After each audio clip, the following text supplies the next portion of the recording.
Hi, my name is Madeline Rivers.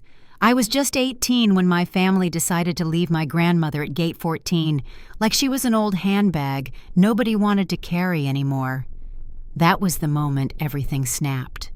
I still remember the feel of her hand, cold, frail, trembling in mine, as we sat surrounded by the noise and rush of Denver International Airport. People dragging suitcases past us, announcements booming through the speakers, kids screaming about snacks or lost phones. But all I could hear was her voice, whispering one name over and over. "George! Where are we going, George?" George was my grandfather. He died when I was 10. Grandma still talks to him like he's in the next room. And that morning she kept calling for him, clutching his photo like it was her passport out of confusion.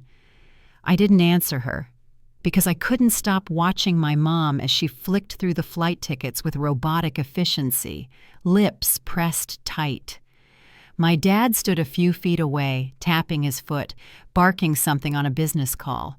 My younger sister Emily was tuned out entirely, noise-canceling headphones over her ears, thumb dancing across her phone screen. None of them looked at Grandma, not once. Mom waved at me impatiently. "Maddie, come on, we're boarding." "But, Grandma," I said, turning toward the woman I loved more than the world. "She'll be fine here," Mom replied flatly. "It's just for a little while. We'll get her settled before we take off." That was a lie. A smooth, practiced lie, and I knew it, because for weeks I'd overheard whispers behind closed doors, conversations late at night filled with words like placement, burden, long-term solution.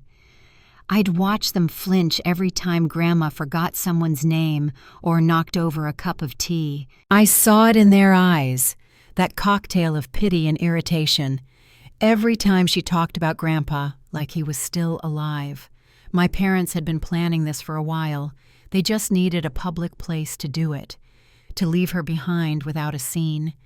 They chose the airport because people are too busy to notice an old woman staring out a window with nowhere to go, and I was supposed to walk away with them. Smile for the safari photos, play the part of the obedient daughter who doesn't make a fuss. But I didn't. I just sat there beside Grandma, holding her hand. And when the final boarding call echoed through the terminal and my mom shouted over her shoulder, "Madeline, now!" I whispered back, "I'm not going." They didn't hear me, but Grandma did. She turned to me, her eyes fogged but searching, and whispered, "George?" "No, Grandma, it's me, Maddie," I said, blinking hard to keep the tears in. She smiled like she understood. Maybe she did, maybe she didn't, but I stayed, and they left. They walked onto that plane and left her sitting alone in a sea of strangers, a woman who'd once held me through nightmares, bandaged my scraped knees, and baked cookies shaped like stars just because I said the sky made me lonely. I missed the flight and chose a whole new life. That moment, the gate, the suitcase, the storm of silence between me and my family, was the line drawn in permanent ink. I didn't have a plan, no money of my own, no apartment, no job, just a decision, and a woman whose mind was slowly slipping away, but who, in that moment, squeezed my hand tighter than she had in months. "Maddie," she whispered. She remembered, and that was enough. Enough to make me walk her back out of that terminal. Enough to make me miss the only flight my parents ever offered to pay for. Enough to make me call a man I hadn't seen since I was 8, her younger brother, Uncle Ray, and ask if there was still space for 2 more souls on that quiet little farm he never left. He didn't hesitate. "Bring her home," he said. And that's what we did. We left the airport, took a bus across 4 hours of nothing but golden fields and gas stations and truck stops, and arrived in Pine Hollow before dawn, tired, scared, and free. She was shivering when we got off the bus, still holding Grandpa's picture, still whispering his name. But I wrapped my arms around her and said, "You're not alone anymore, Grandma. I've got you." And I meant it, because she'd spent her whole life catching me when I fell. And now it was my turn.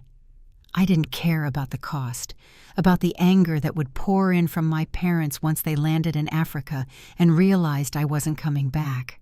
I didn't care what they'd say, that I was ungrateful, that I was ruining their reputation, that I was emotionally unstable or immature or whatever insult they'd spin to cover their own shame. Because in that moment, sitting in a dusty bus station with the woman who raised me leaning against my shoulder, I felt more grown up than I ever had in my life.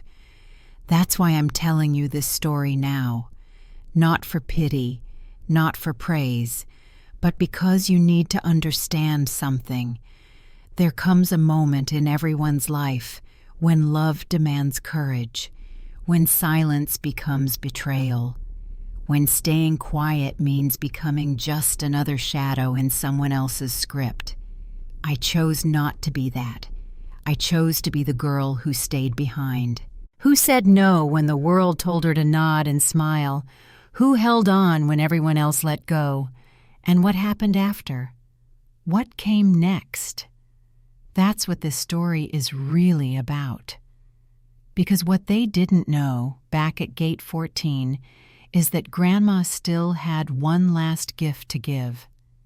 And I, the girl they called too soft, too dramatic, too much like Grandma, was about to become the one who inherited everything, but not in the way they expected. This isn't a story about money. It's about memory, legacy, loyalty.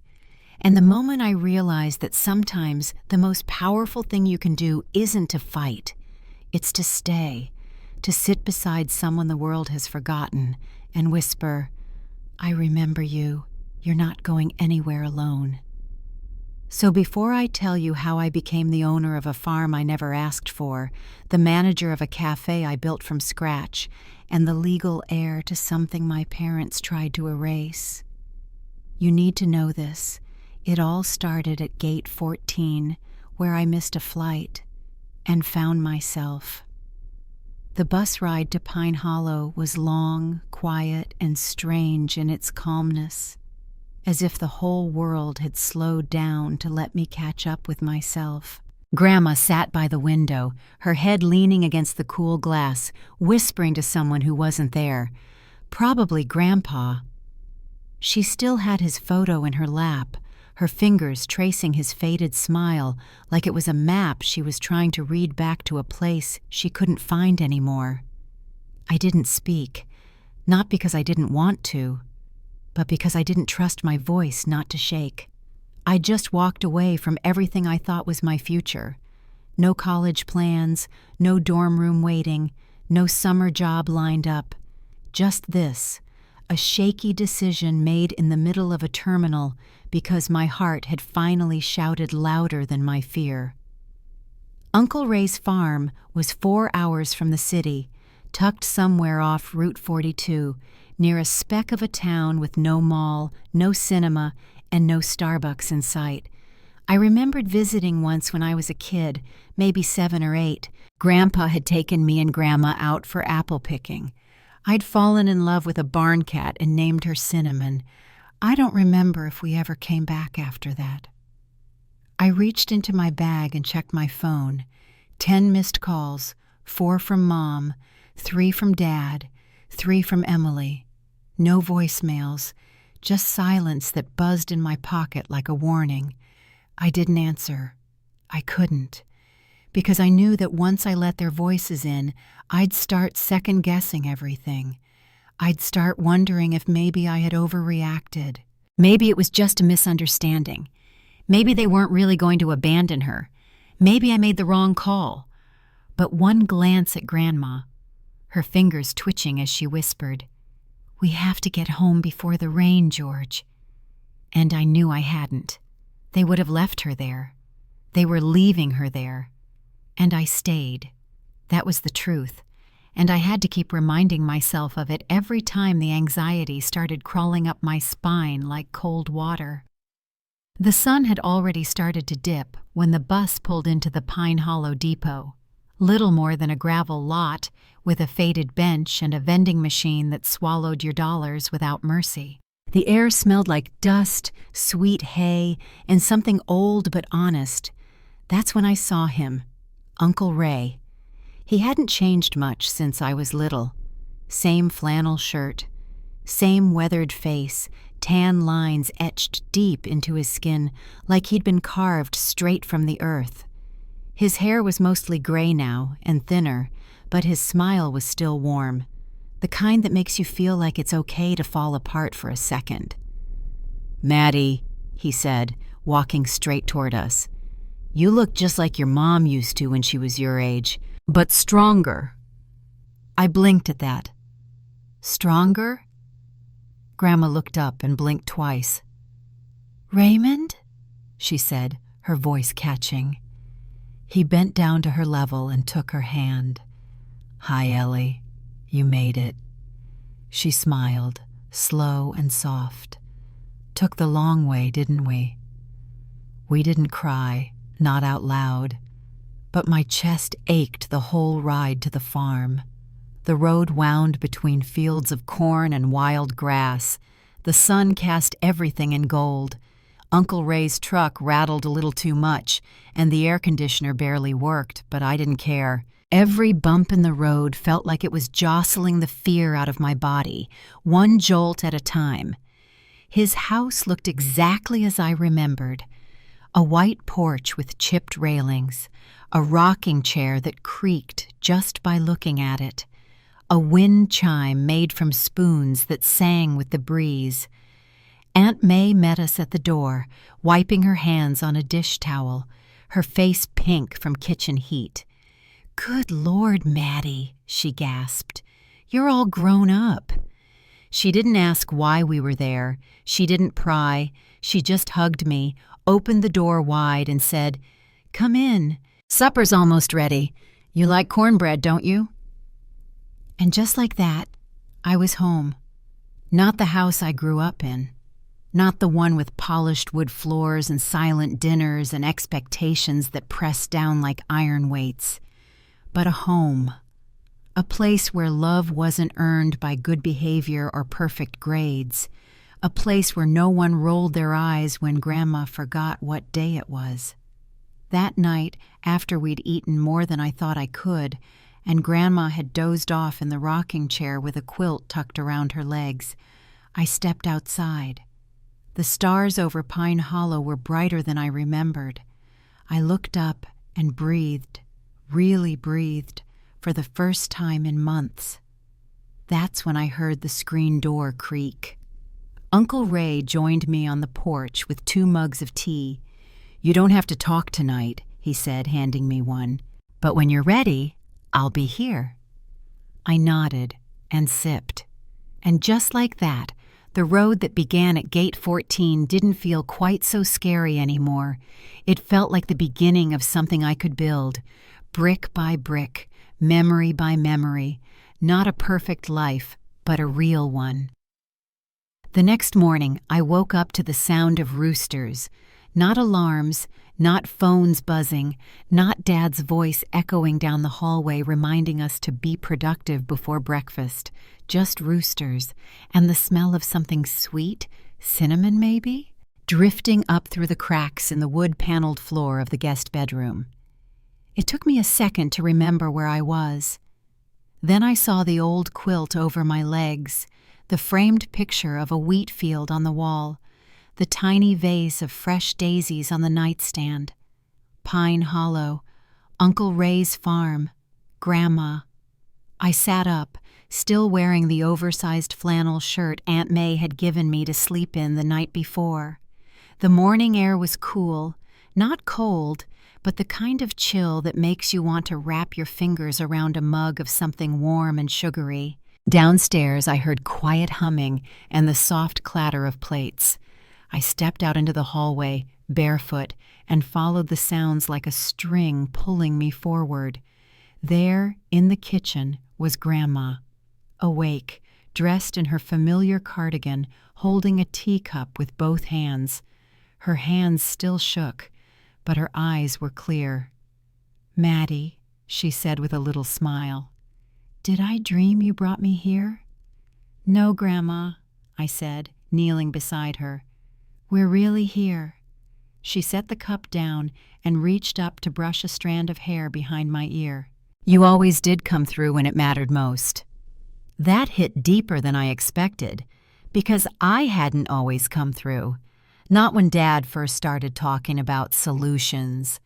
Not when Mom stopped correcting Grandma and started sighing instead. Not when Emily told me to just stay out of it. "You know how they are, Maddie." I had stayed quiet until I couldn't anymore. Uncle Ray came in then, carrying a basket of eggs from the coop. "Mornin', ladies," he said, grinning under the brim of his hat. "Maddie, you up for a little work today?" I nodded, grateful for the invitation. We spent the next few hours out by the orchard. Ray handed me a pair of worn gloves, and I followed him between rows of apple trees, the morning dew still glistening on the leaves. He showed me how to check for ripeness, how to twist the apples just right so they fell into your palm without bruising. It felt good, real, like I was touching something that actually mattered. "You always had a soft spot for this place," Uncle Ray said as we worked. "Even when you were little, you liked things quiet." I nodded. "I never really fit in back home." He stopped and looked at me, not with pity, but with a kind of understanding I didn't expect. "Your mama," he said slowly. "She changed after she married your dad. Got more polished, more strict. But before that, she used to chase fireflies barefoot through these same fields." I blinked at that image. My mom, uptight, perfectly groomed, the woman who folded napkins with surgical precision, barefoot and laughing? I couldn't picture it. "She was different once," Ray said. "Then life got to her." I didn't reply, because I didn't know what to say to that. I just kept picking apples, my fingers moving through the branches as my mind wandered back to the last few years, the way my parents would whisper about Grandma when they thought she couldn't hear. The day Dad told me that people like your grandmother need professionals, not sentimentality. The night Mom cried, not because Grandma had gotten lost again, but because she'd spilled coffee on the white rug.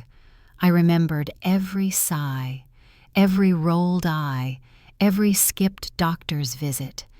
And now here we were, under the same sky they grew up under.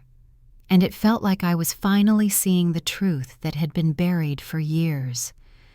By lunchtime, the basket was full, and my arms were sore in a way that felt good, earned.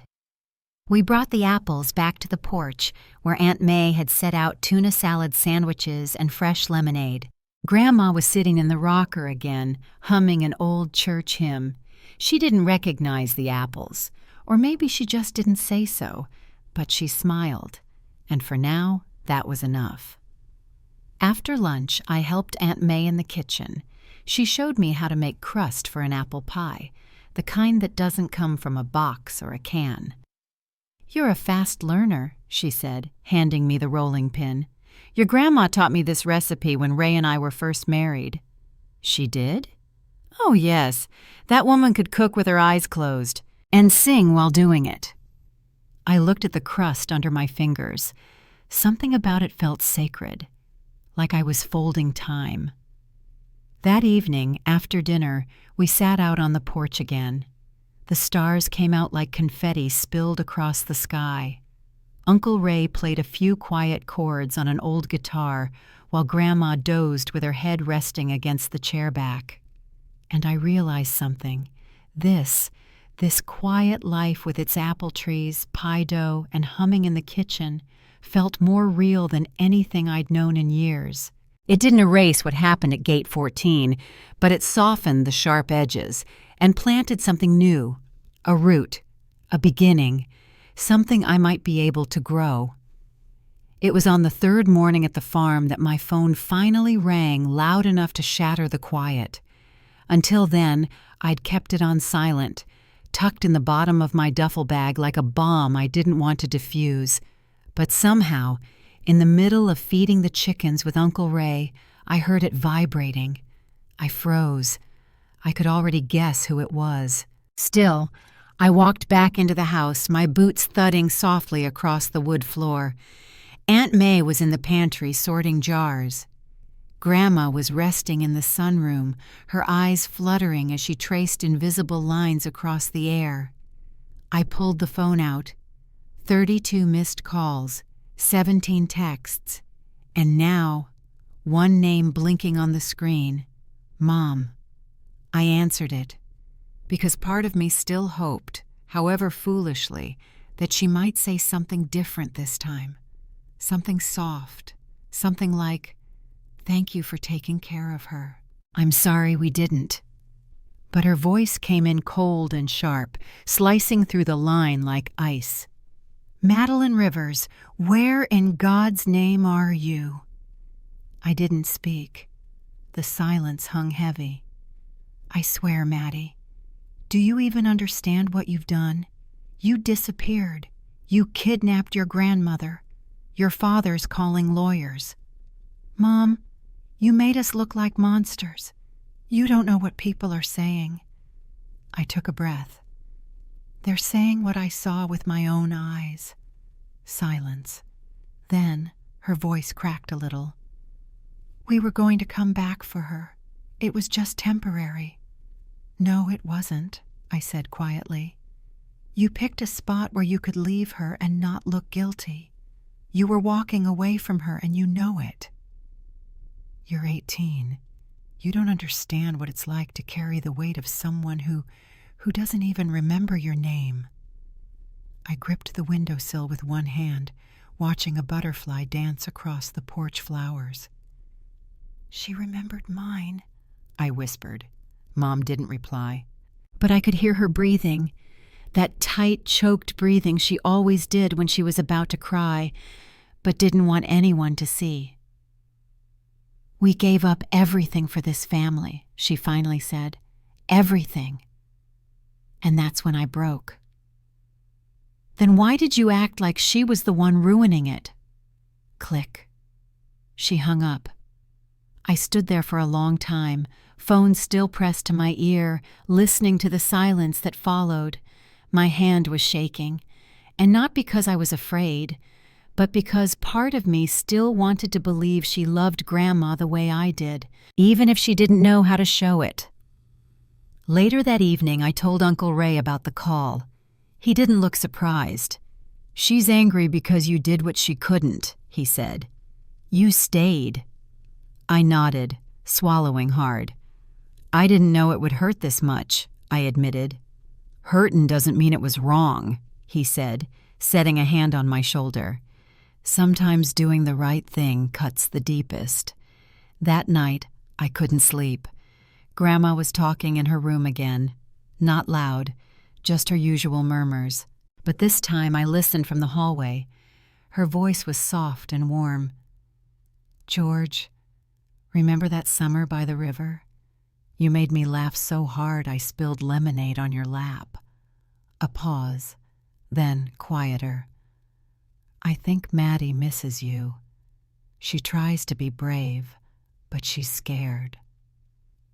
I closed my eyes and cried silently into the sleeve of my borrowed sweatshirt. The next morning, I woke early and walked out to the field. The orchard was still, the sun just beginning to stretch its arms over the horizon. I stood beneath the oldest apple tree, the one with the crooked limb that reached like a question mark into the sky. And I asked it, "What now?" No answers came, but I felt something in the stillness. Not a plan, not a solution, just a kind of peace I hadn't felt since I was 10 years old, lying in Grandma's lap, listening to her hum lullabies she never remembered the names of. Maybe peace was enough for now. Maybe, for once in my life, not knowing what came next wasn't failure. It was freedom. A week passed, then 2. Time in Pine Hollow moved differently, like it was stretched thin between the morning fog and the scent of apple blossoms. Some days, it felt like the world had forgotten us. Other days, it felt like we were exactly where we were supposed to be. Grandma had her good days and her bad ones. On the good days, she helped Aunt May in the kitchen, peeling apples or folding towels while humming a song from decades ago. She'd ask me how school was going, and I'd smile and say, "I graduated," and she'd nod like she was proud of me anyway. On the bad days, she'd wander out toward the gravel road, looking for Grandpa. I'd find her near the old mailbox, whispering his name, eyes scanning the fields like he might come walking out from between the corn rows. But no matter what kind of day it was, I stayed. I didn't flinch when she called me Lily or Janet or sometimes Sugar. I didn't correct her when she told me the same story 4 times in a row. I just sat with her, held her hand, let her exist without shame.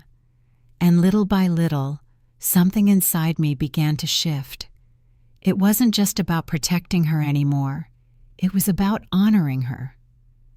One morning, while helping Aunt May take inventory of the pantry, I asked her why the extra shed out back was so dusty.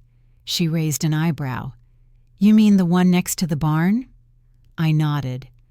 "The sign says cider house, but it looks like no one's used it in years." She chuckled.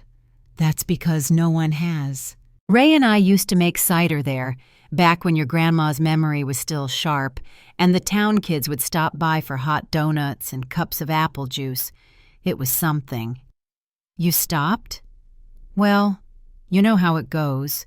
We got older, arthritis, fewer hands, and after a while, people just stopped coming." I stood there for a second, staring out the kitchen window at that little wooden shack with the peeling paint and dusty window panes, and something inside me whispered, "Start there." That night, I couldn't sleep. My brain wouldn't shut off. I kept picturing the cider house the way it might have been, string lights across the beams, the smell of cinnamon in the air, Grandma in her green cardigan handing steaming mugs to little kids with sticky fingers. It felt like a dream I'd almost lived before. The next morning, I grabbed a broom, a bucket, and a rag, and opened the shed door. Dust flew into the sunlight like glitter. The shelves were still there. So was the old cider press, rusted but intact.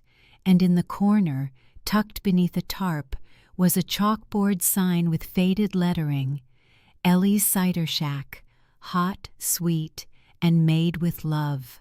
My throat tightened. Ellie. That was Grandma. This had been hers. I ran my fingers across the wooden table.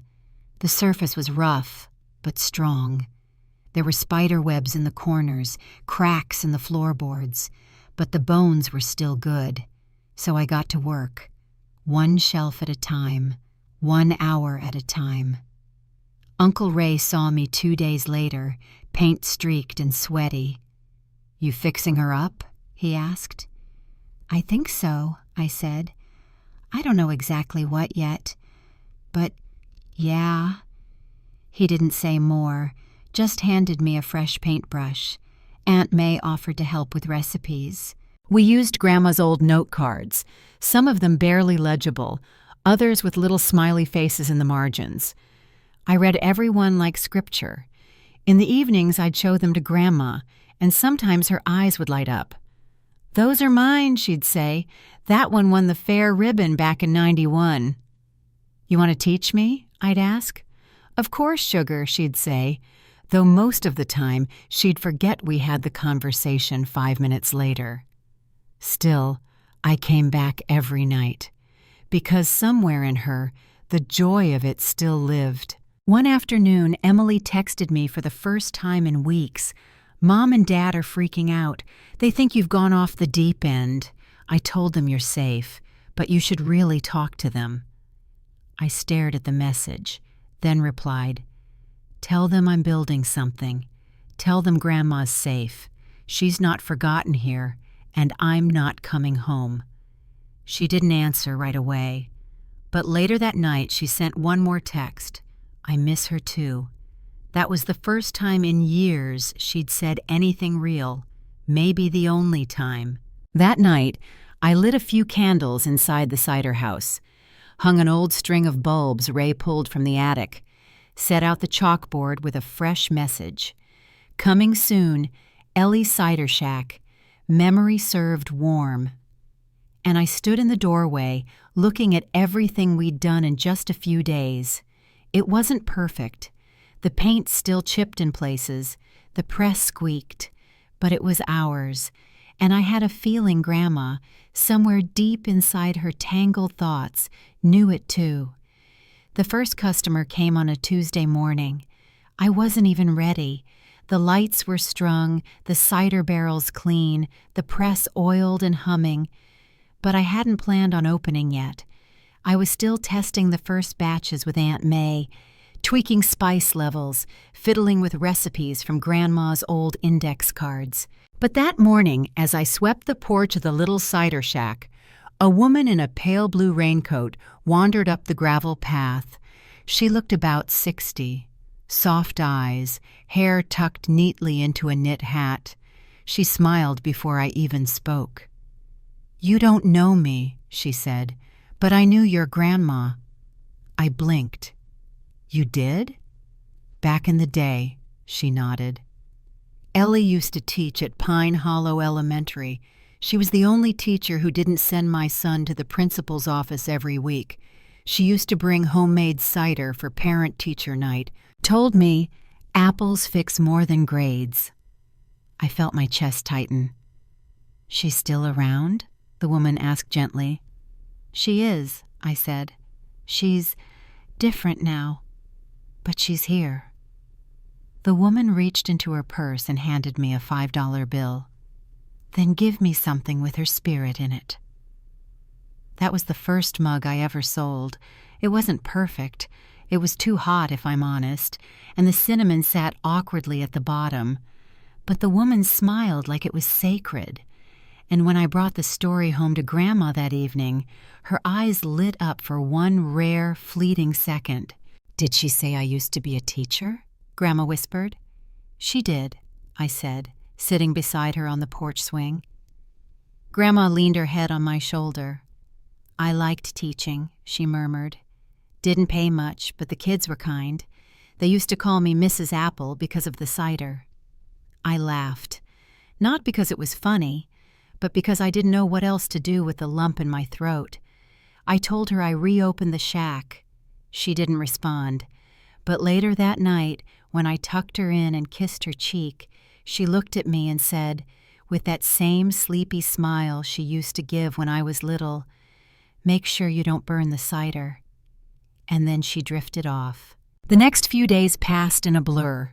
Word spread faster than I expected. Locals stopped by. They came for cider and stayed for stories.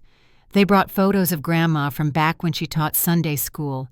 They remembered the way she'd sneak extra cookies to the shy kids, or how she once held a bake sale to fix a neighbor's leaky roof. And suddenly, the shack wasn't just a stand. It was a place, a space of memory, a tribute. Every time I stirred a pot of cider, I felt her in the warmth. Not just Grandma, but the version of her that the disease was slowly stealing away. The version that still lived in the stories of strangers who loved her before I was even born. One afternoon, while I was pouring cups for a group of high school students on a break, I saw Uncle Ray walking toward the shack, his pace slower than usual. He had something in his hand, a dusty old folder. When I joined him on the bench, he handed it to me. "Ellie wrote this up years ago," he said, "after George died. She never had the heart to act on it, but she always talked about it." I opened the folder. Inside was a yellowed proposal: Ellie's Cider and Story House, a space for elders to share and youth to learn. There were drawings, menus, notes in her perfect cursive.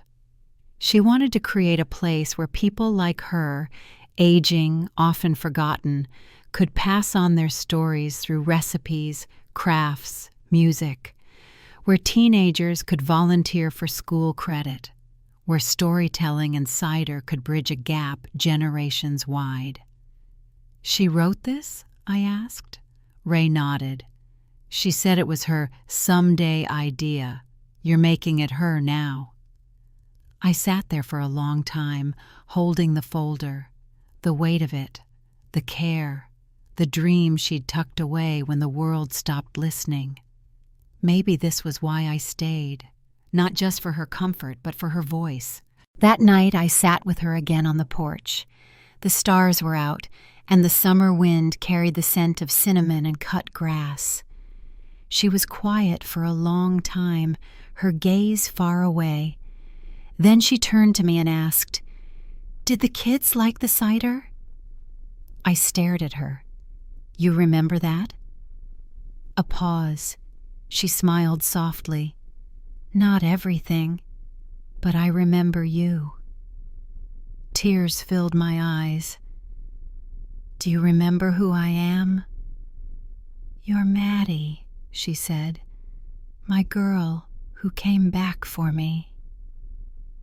That moment, brief and golden, is one I will carry until the end of my own days. Because in that single sentence, she gave me back everything I had ever lost. Not just her name, but my own. Not just a place, but a purpose. The next morning I rewrote the sign: Ellie's Cider and Story House, where every memory matters. And as I hung it by the porch beam, I whispered to the wind, "She remembers. Even if tomorrow she doesn't. Tonight, she did. And that's enough." I didn't see the car pull up. I only heard the gravel shift under tires, slow, deliberate, like whoever was inside wasn't in a rush but wanted to be noticed. It was late Saturday morning. The Cider and Story House had been open for almost 3 weeks. Business was steady. Word of mouth traveled like wildfire through a small town, especially when the cider was warm, the cookies were soft, and the owner was the granddaughter of a beloved school teacher who still waved at every passing car. I had just poured a second round for 2 elderly sisters who brought a photo album of Grandma from 1986 when I glanced toward the road and froze. Black Mercedes, tinted windows, out of place in Pine Hollow like a diamond dropped into a vegetable garden. The passenger door opened. Mom stepped out, then Dad, then Emily. No words came, just the dry clench in my throat and the way the room seemed to slow down. They looked different, or maybe I did. Mom still had that polished, perfectly put-together look. Her blouse crisp, her hair flat-ironed and pinned, but her eyes were swollen, like sleep hadn't been her friend lately. Dad was stone-faced, always had been, the kind of man who spoke in ultimatums and shook hands like contracts. Emily wore black leggings and a college hoodie, her arms crossed like armor. For a second, I wondered if they were even real, or just a dream conjured by exhaustion and sugar. Then Mom said too loudly, "Madeline." I swallowed and stepped onto the porch. The cider house fell quiet behind me. I shut the door. "Why are you here?" I asked, trying to keep my voice steady. Mom's eyes flicked to the wooden sign over my head, then back to me. "We need to talk." "About what? The part where you tried to leave her at an airport? Or the part where you called lawyers to threaten me for not letting you?" "Maddie," Emily cut in, softer than expected. Can we not do this out here?" My chest tightened. I gestured toward the house. "She's inside," I said. "You can talk to her yourself." They hesitated. Dad spoke first. "We didn't come to upset her." "She won't remember you long enough to be upset." That made Mom wince. For once, it looked like it stung. "I came to apologize," she said finally. I blinked. "Say that again?" "I said I'm sorry," Mom repeated. "I was overwhelmed. We all were. I thought I was doing what was best." "Leaving her at a gate was your best?" "I thought she wouldn't notice. I thought it wouldn't matter." My voice cracked. "It matters. It always mattered." There was a long silence. Then Dad sighed and handed me a folder. "What's this?" "Her paperwork," he said. "Medical records, insurance, the deed to the old house. She always wanted it to go to you, but we never filed the transfer. Now we have. It's yours." I stared down at the folder. "You're just giving it to me?" "She already gave it to you," Emily said quietly. "We were the ones who tried to pretend she hadn't." My hand shook as I took it. Inside was a letter. From Grandma, not typed. Handwritten, shaky and uneven, dated almost 3 years earlier. "To whoever finds this, I don't know what my memory will be when this is read, but I know this much now. Maddie is the one. She listens. She sees. She stays. Give her everything. She'll build something better than we ever did." I didn't realize I was crying until a tear hit the paper. They stood there in silence. Mom finally asked, "Can we see her?" I nodded, but said nothing. Inside, Grandma was curled in her chair, watching birds at the feeder. She didn't recognize them. She smiled at Mom like she was a nurse, stared blankly at Dad, squinted at Emily and said, "You have nice hair." I stood in the corner and watched. I didn't gloat. I didn't say, "See, this is what you threw away." I just watched them realize that the woman they once called a burden had bloomed again in a place they had nothing to do with. And for once, they were the outsiders. When they left 20 minutes later, Mom turned back one last time and whispered, "Thank you for giving her this ending." But I shook my head. "This isn't an ending," I said. "It's the part she was waiting for all along." A week after they left, things started changing in Pine Hollow. Not in dramatic ways, but in the slow, meaningful shifts that ripple across small-town hearts like raindrops on still water. People began showing up not just for cider, but for her, for Grandma. Word had spread that she was still here, that she still hummed when she peeled apples, that she still remembered tiny flashes, not always names, but feelings, familiar scents, sounds that lived in her body even when her mind let go. One afternoon, the town librarian, Mrs. Conway, came by with a yellow box. "I've been cleaning out the archives," she said, "and I found these." Inside were old photos of Grandma at the school, standing beside first-grade classes, handing out art ribbons, dancing at a harvest festival in a sunflower hat. There was even a black-and-white newspaper clipping with the headline, "Teacher of the Year, Eleanor Rivers, the Heart of Pine Hollow." I stared at the headline like it belonged to someone else. Then I showed it to Grandma. She held the photo for a long time. didn't say anything, then whispered, "I remember that day. The children made me a crown from tissue paper." Later that night, I brought the clipping to Uncle Ray. He leaned back in his chair and said, "You know, there's still that open spot at the Heritage Night next week." "Heritage Night?" "It's a local tradition," he explained. "People nominate folks who've made an impact in the community. We do a little storytelling, sometimes play music, hang up old photos. Nothing fancy, just honor." My fingers traced the edges of the paper. "You think they'd want to honor her?" He smiled. "I think they'd be fools not to." So we made the call. And 2 days later, I found myself standing on the wooden stage of the Pine Hollow Community Center, staring out at a room filled with neighbors, classmates, teachers, and old friends who remembered her better than I ever could. I hadn't planned to speak, but when the town manager announced her name, Eleanor Rivers, honored educator, devoted neighbor, kindness without condition, something inside me rose to the surface. I stepped forward. The mic squeaked. The room went still. "My name is Madeline Rivers," I said, voice trembling. "Most of you know my grandma. Some of you as a teacher, some as a neighbor, some just as the lady who always had a story and a slice of pie ready at the drop of a hat."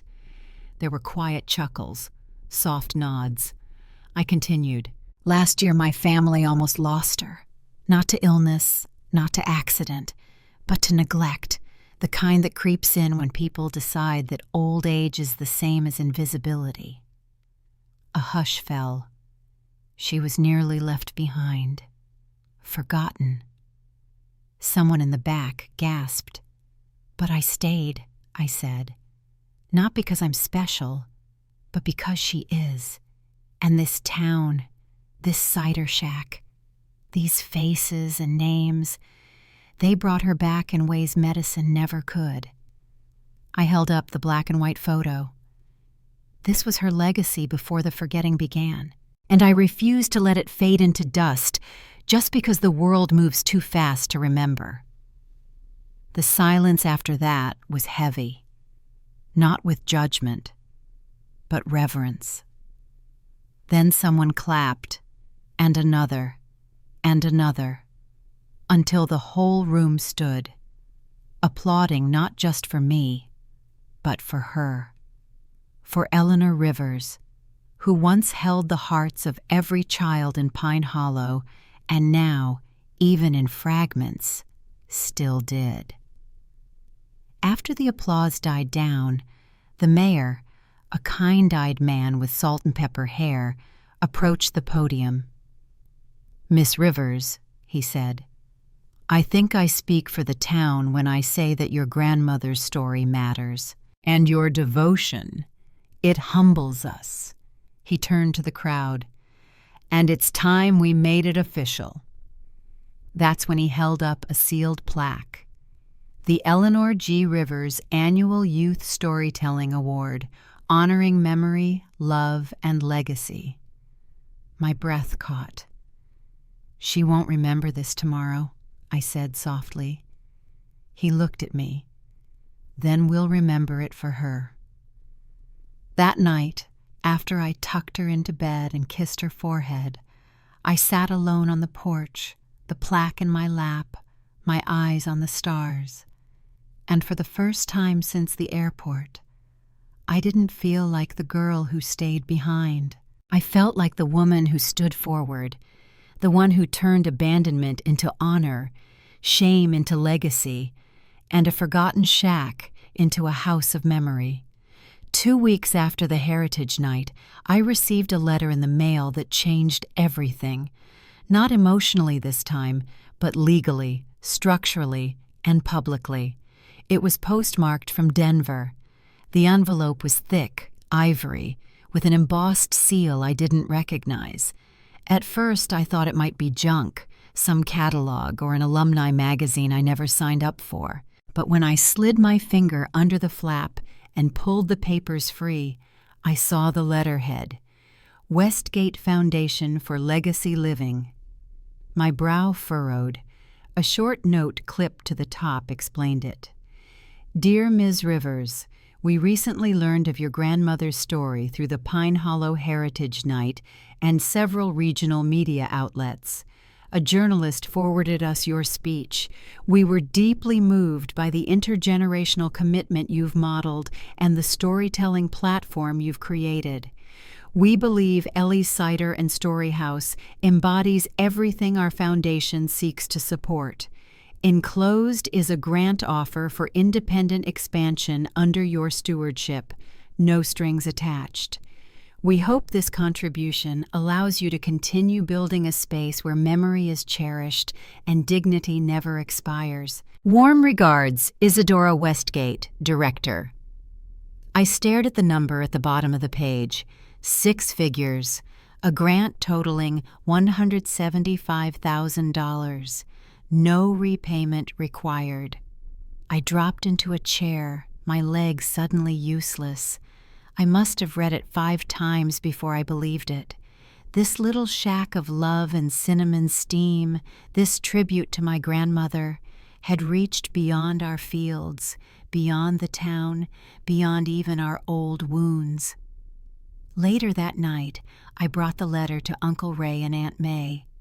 We sat at the kitchen table, the 3 of us blinking at the pages in silence. Then Uncle Ray laughed. That deep, raspy sound that came from a chest filled with sawdust and hope. She'd be proud, he said. She is proud, Aunt May corrected, even if she can't always say it. We didn't celebrate with champagne. We celebrated the way Grandma would have wanted. We baked. That night we made 3 trays of spiced cider cookies and hand-wrote thank you cards to the donors, the town, and every neighbor who ever brought over a photo or a story. And in the middle of it all, Grandma shuffled into the kitchen, looked around, and asked, "Why are we making so many cookies?" I smiled. "Because we have people to thank." She nodded, satisfied. "Make sure they get the ones with the nutmeg." The next morning, I went into town and spoke with the mayor. He offered to fast-track zoning for a new expansion on the back of the property. The local high school offered volunteers. The senior center asked to host weekly memory circles in partnership with the shack. Even the tiny radio station in the next county wanted to do a spotlight. It was a whirlwind, and I stood at the center of it, holding steady. The girl who missed the plane, the girl who said no when it cost her everything. Now the woman who was being asked to lead. That weekend, we held a town gathering outside the shack. Tables stretched from the porch to the orchard. Kids ran between trees. Elders sat in rocking chairs, sipping cider and telling stories through microphones I borrowed from the church basement. I stood at the edge of it all, in the same green cardigan Grandma used to wear, a little oversized on me, but warm like memory. Then I heard a voice behind me. "I almost didn't come." I turned. Emily. She looked different. Her hair was pulled back in a soft braid. She wore sneakers and no makeup. Just her. Plain and real. "I'm glad you did," I said. She hesitated, then handed me a worn journal. "What's this?" "Grandma's," she said. "I found it tucked inside one of her old books in Mom's attic. They didn't even realize they still had it." I opened it. The pages were yellowed and curling. Inside were scraps of thoughts, half recipes, prayers, memories, tiny notes like, "Remember Maddie likes more cinnamon than me." George's laugh sounded like gravel and stars. "If they ever forget me, I hope they remember how I made them feel." Tears fell before I could stop them. Emily touched my arm. "I was wrong," she said. "We all were. I should have stood up when you did. I was just scared." I shook my head. "You don't owe me anything, but I want to help," she said. "Maybe volunteer, do some graphic design, whatever you need." And just like that, I wasn't alone anymore. Not entirely. That night, I sat beside Grandma again. She was quiet, her hands folded in her lap. I held the journal open, reading passages aloud. She didn't react much. Until I read this, "The day Maddie stayed." I don't remember everything, but I remember her hand and how it didn't let go. Her fingers twitched. She turned to me and smiled. The letter from the foundation was only the beginning of the ripple. After it came the reporters.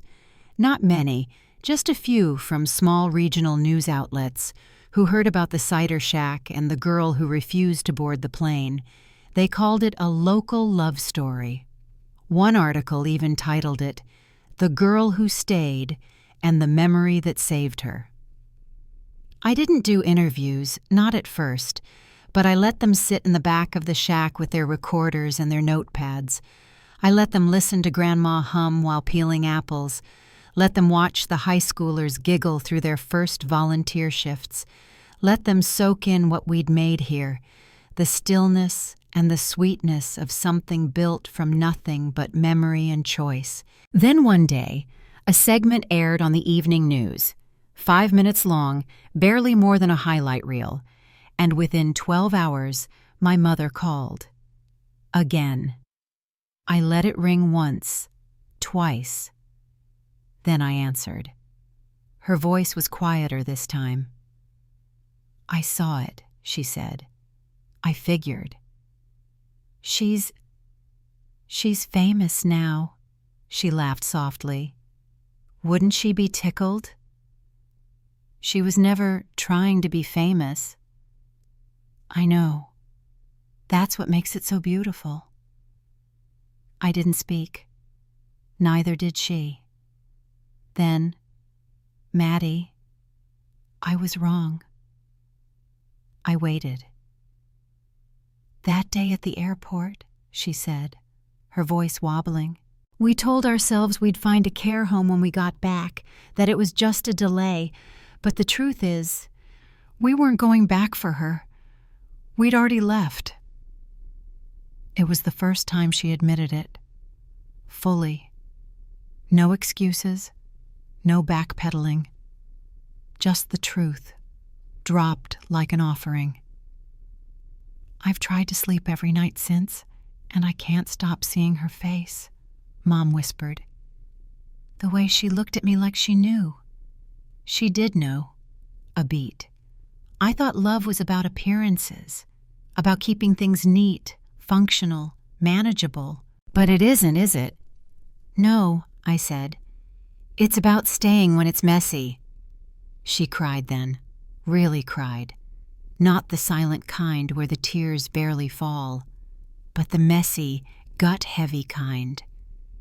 I didn't know what to say. I didn't tell her I forgave her, not because I didn't, but because she hadn't asked for that. She just wanted to grieve the part of herself she abandoned when she walked away from Grandma.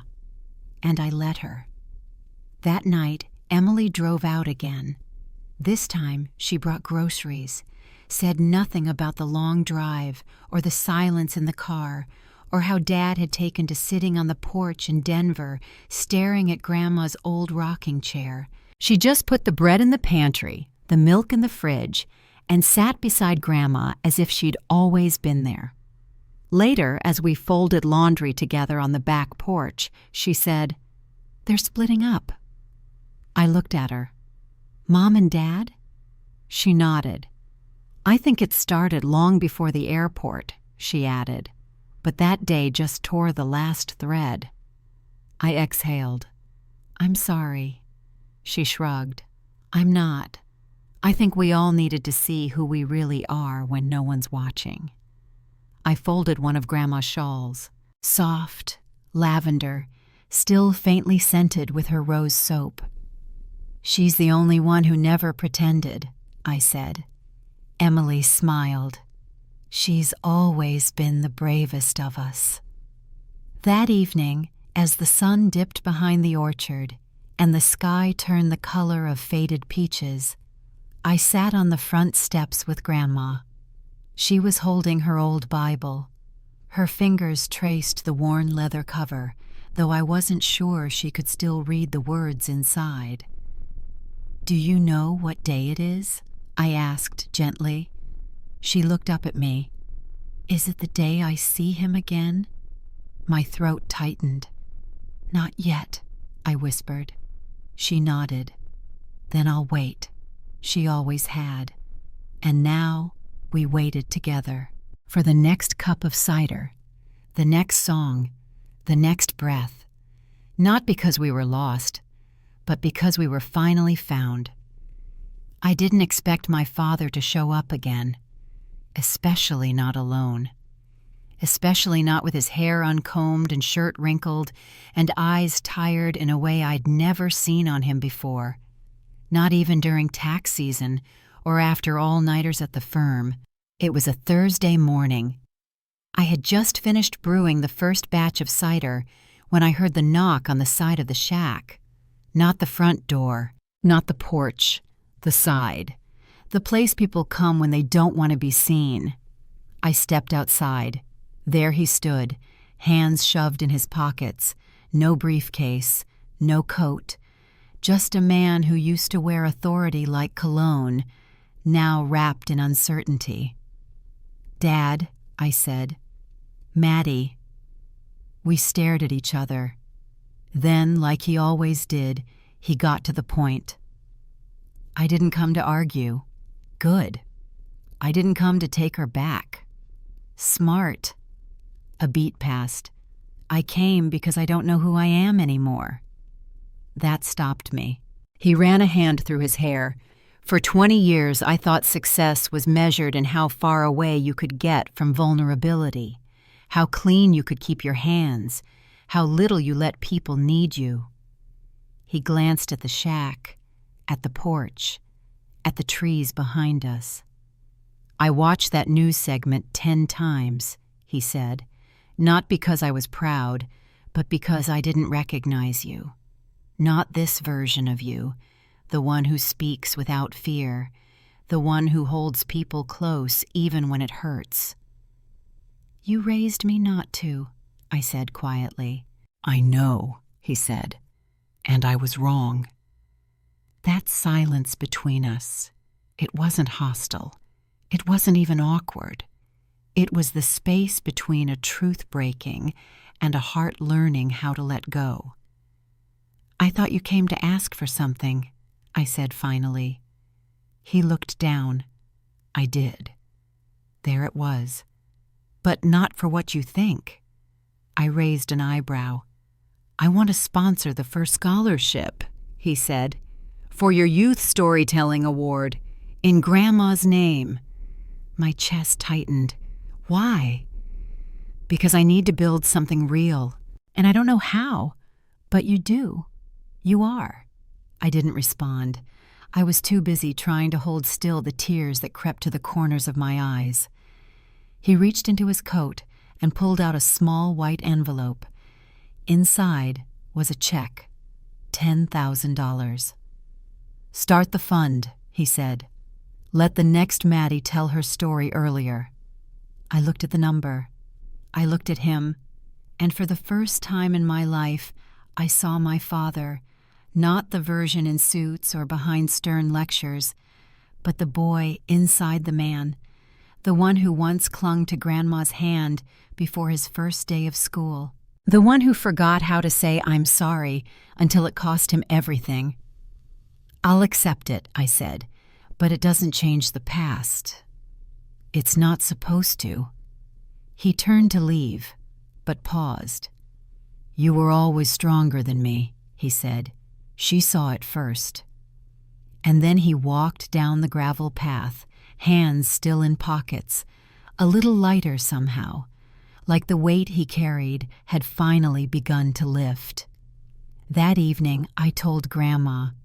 She didn't understand all the details, but when I told her her son had started a scholarship in her name, she whispered, "He never did know how to say thank you without a gift." I laughed, and she smiled.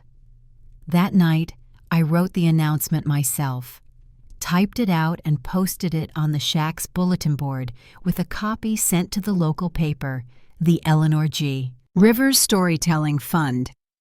In honor of a woman who knew the power of stories to shape generations, this scholarship will be awarded annually to one Pine Hollow youth who uses words to preserve memory, honor community, and spark healing. Funded by the family who learned the greatest story begins not with pride, but with return. People came by to read it all weekend. Some left flowers. Others left handwritten stories tucked in envelopes under the plaque. Memories of Grandma from long ago. Remembrances of kindnesses that had gone unspoken until now. By Sunday, the basket beneath the board was full. I read them all to her that night. Every one. She was dozing with her head against my arm when I reached the last note. A single sentence written in shaky cursive. She didn't just teach me how to read. She taught me how to matter. I looked down and saw her mouth twitch at the edges. "I remember that one," she whispered. "He used to eat paste." We both laughed, for the first time in a long time. And in that moment, surrounded by the echoes of a past finally honored, I realized something. The aftershock of truth doesn't always destroy. Sometimes it rebuilds.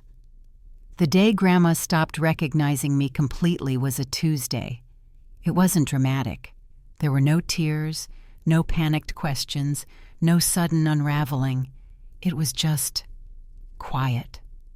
She sat on the porch swing, eyes drifting across the fields, humming something that sounded like an old hymn, and when I brought her a slice of warm apple pie, her favorite, she looked up at me and smiled politely. "Thank you, dear," she said. "Do you work here?" I nodded. Something like that. She took the plate and began to eat, her hands still steady, the rhythm of her life still soft and gentle.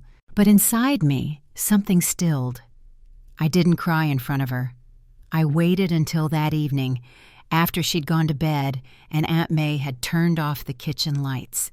Then I walked out into the orchard, sat beneath the crooked tree she used to call the wishing limb, and let myself fall apart. It didn't feel like a loss. It felt like a final page gently being turned. She had held on longer than we thought she would, longer than the doctors said, long enough to hand me the baton, long enough to whisper, "I remember you," more than once. Now it was my turn to remember for both of us. That same week I made the decision to quietly step away from the family name.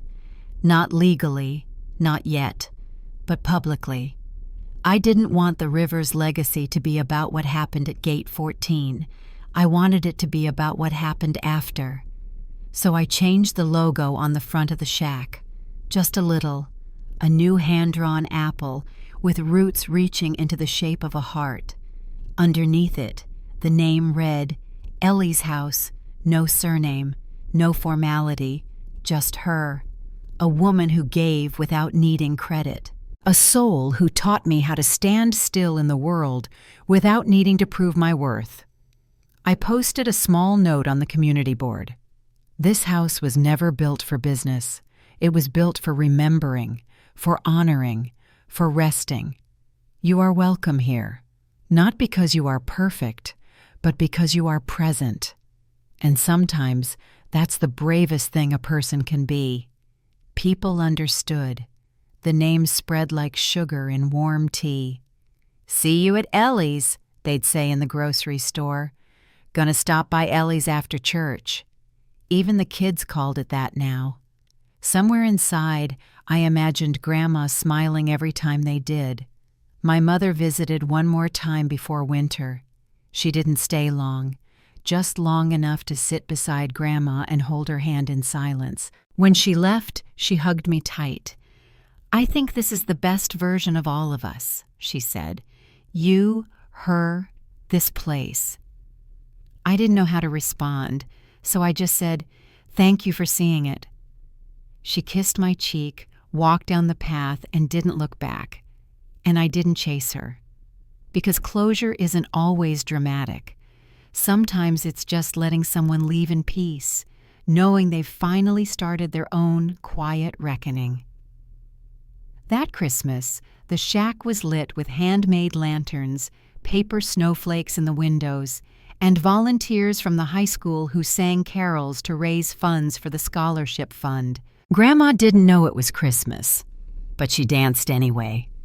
Emily played guitar beside the fire pit, and Aunt May handed out cups of hot chocolate laced with cinnamon. And I just stood there, watching the porch glow with life, the kind of life built not on apology, but redemption, on presence, on a second chance no one saw coming. A few people asked if I ever regretted not getting on that plane, if I missed the safari, the adventure, the curated memories I was supposed to take photos of and post online. I told them the truth. I didn't miss the flight. I caught something better. They never quite knew what I meant, but I did, because I never wanted the world. I wanted a place where I could breathe, a place where the people I loved were allowed to be real, broken, beautiful, fading, remembering, forgetting, and still worthy of being held. That place wasn't in Africa. It was on a porch in Pine Hollow, with cider and laughter, and a woman who once told me, "The bravest people are the ones who stay, even when it hurts." The morning Grandma stopped waking up on her own, it was raining. Not a storm, not loud or violent, just a soft, steady rain that tapped gently on the window panes like fingers reminding you that something was changing. She lay in her bed, curled slightly to one side, her breathing slow and shallow, like a lullaby that was gradually forgetting its last notes. Aunt May had been sitting with her since just before dawn, reading psalms in a low whisper. I stood at the doorway, holding a warm mug of cider that no one would drink. I don't know how long I stood there. Time had stopped moving in the usual way, and it stayed still for the rest of the day. Emily arrived by noon. Uncle Ray set out a second quilt and played old records by the kitchen table. Neighbors came and went with casseroles and fruit and flowers that smelled like late spring, even though the calendar said December.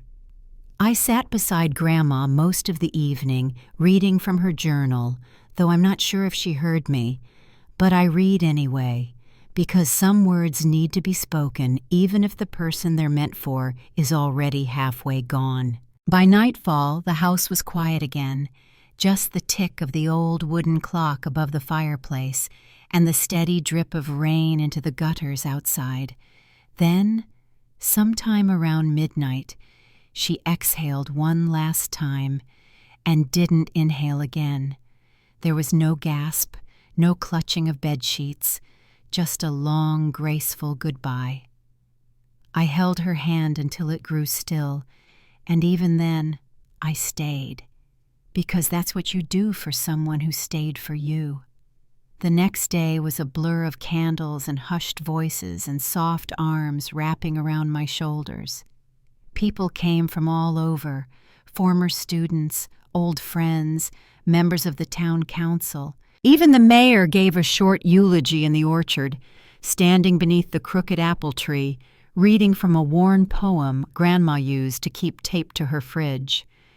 "Do not stand at my grave and weep. I am not there. I do not sleep." The wind stirred the branches, and I swear I heard her humming.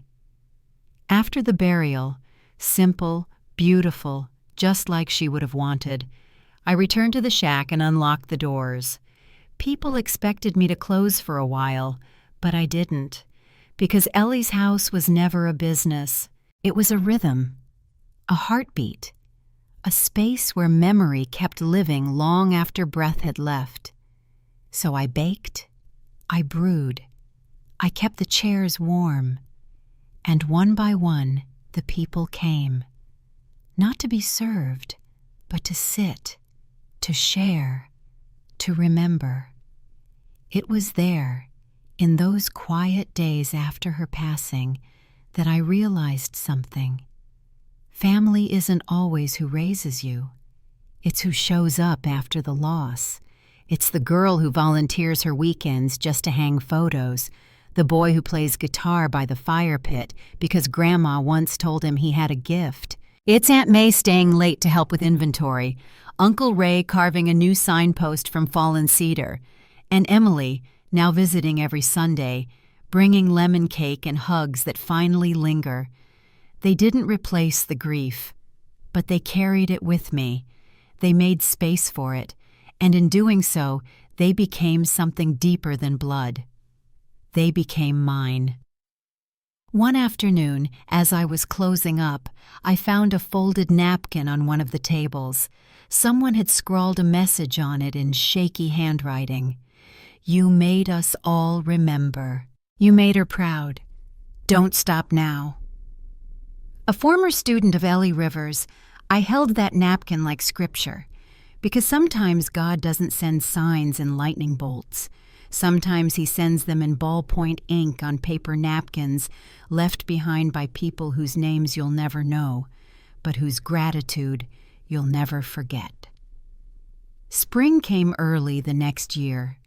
The frost lifted by mid-February, and wildflowers began sprouting along the fence line behind the orchard. The air smelled sweeter, softer, like the land itself had exhaled, as if it too had been holding its breath. Ellie's house remained open, but something inside it had changed.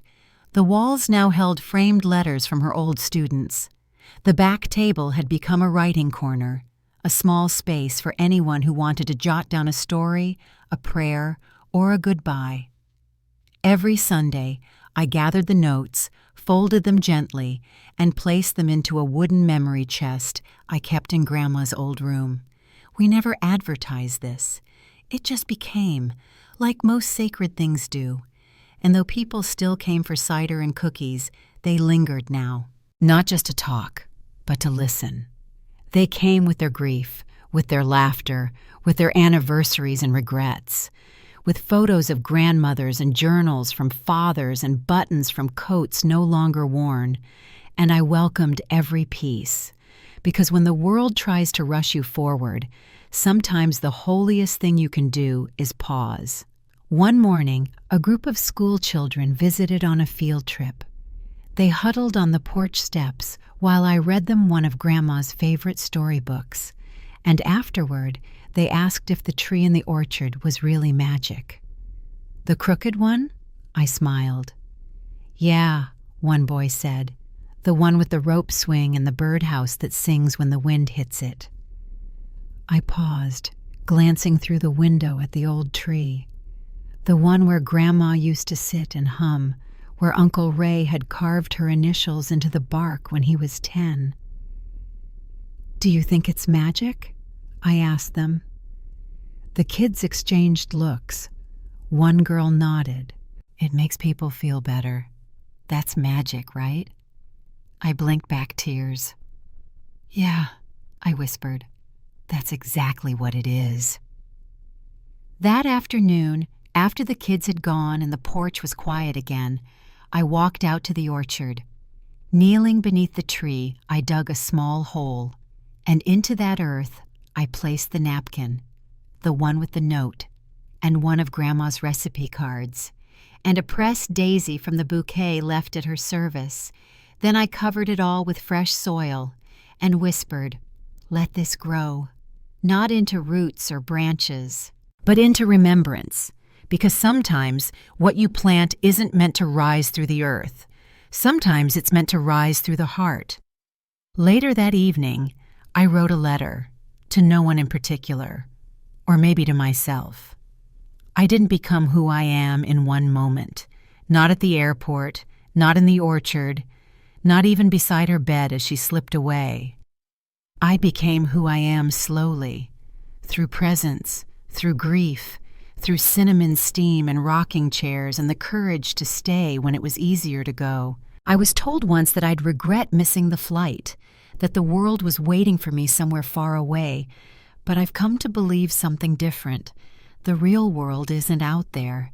It's here, in quiet mornings with trembling hands, in old recipe cards and forgotten names, in places no one thinks to look, like a cider shack in a town most maps ignore. And if you're lucky, if you're very, very lucky, you'll get the chance to stay, to love, to remember. And in doing so, you won't just change a legacy, you'll rewrite your own. That night, I closed up early. The wind was soft, the stars clear. And as I locked the door and turned off the lights, I whispered one last thing to the dark. "Good night, Grandma. We're still here." And somehow, in the quiet that followed, I could feel her answer. Not in words, but in the peace that filled my chest, like a porch light left on, like a memory that refused to fade, like home. If this story touched something deep inside you, if you've ever felt forgotten or watched someone you love slowly slip away while the world looked the other direction, then don't scroll just yet. Because you matter. Your voice matters. Your story matters. And maybe, like Maddie, all it takes is one bold choice, to stay when everyone else walks away. If this reminded you of someone, a grandmother, a caregiver, a daughter, a moment you almost let pass, tell us in the comments. Share their name, share their light. And if you believe more people need to hear stories like this, of quiet bravery, of legacy, of choosing love over convenience, then hit the like button. Subscribe for more stories that remind us what really matters. And share this video with someone who needs to be reminded. Sometimes, missing the flight is how you finally find your way home.